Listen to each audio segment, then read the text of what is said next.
So, brioche buns. And in my opinion, brioche buns are the only type of buns you should ever put on a burger. If you disagree, my address is 123 Sesame Street, so we can fight. So now let's go ahead and make them. You're gonna start out by making this milk paste. You're gonna use 4 tablespoons of whole milk. Now go in there with 2 tablespoons of some bread flour. Now go ahead and go in there with 2 tablespoons of some filtered water. Now go ahead and get a whisk and whisk all of that together. Make sure you want to incorporate this properly. And now we're gonna take our mixture and put it on the stove on medium heat. You're gonna mix this without stopping. Mix, mix, mix, and mix. It's gonna start thickening up, looking like this. So keep mixing, and once all your paste has looked and developed a texture like this, it is done. So now just set that to the side. And now you're gonna warm up half a cup of milk to 100 degrees and throw in there a whole packet of some active dry yeast. Now also go in there with half a tablespoon of some sugar and mix all that together. And now you're gonna let this sit for 10 minutes until it rises. So now in your mixing bowl, go in there with 2.5 cups of some bread flour.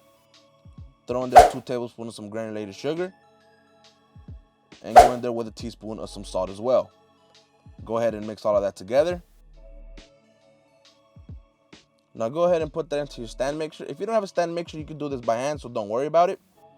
And go ahead and just turn that on to low speed. And I do want to apologize because I didn't get the angle properly where I'm pouring in the yeast mixture. So once your yeast mixture has risen, just go ahead and pour that all in there together and let that go for a couple of minutes.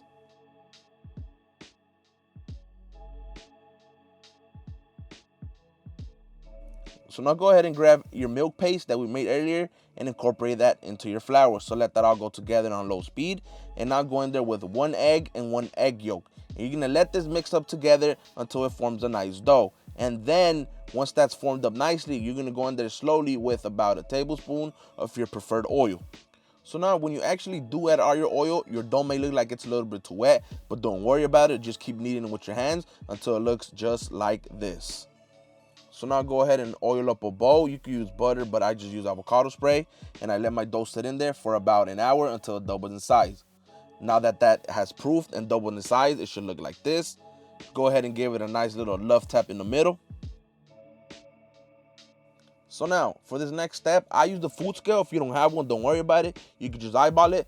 But I weighed out my dough. My dough weighed 648 grams. If you divide that by 6, you get 108. So I weighed out my dough balls to 108 grams each. And like I mentioned, you guys, if you don't have food scale, don't worry about it. You could just eyeball this. It's not going to be a big problem.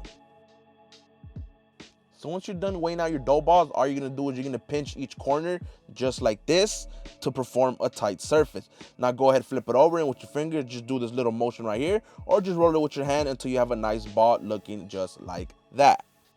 So now go ahead and do that to all your balls. I have a silicone pad, but if you don't have a silicone pad, don't worry about it. Parchment paper works perfectly, and you're gonna wanna lay your balls on there. Make sure you don't space them too closely because they do need time to rise. Once you're doing that, you're just gonna lay another baking tray on top to let that proof for about 2 hours. It should be double in size and looking just like this. Now what you wanna do is you're gonna go ahead and give all of your buns a nice egg wash. This is gonna allow the bun to have a nice texture once it's done baking. And now bake your buns at 375 degrees until golden brown like that. So now, once they immediately come out the oven, you're gonna wanna go ahead and brush them with butter. Do this as soon as they come out the oven because it's gonna give that bun a nice texture. Once you're done doing that, just go ahead and let your breads rest for about an hour or so, just so they can set and have a nice good texture, which is totally optional, but you can go ahead and just build your burger once they're done.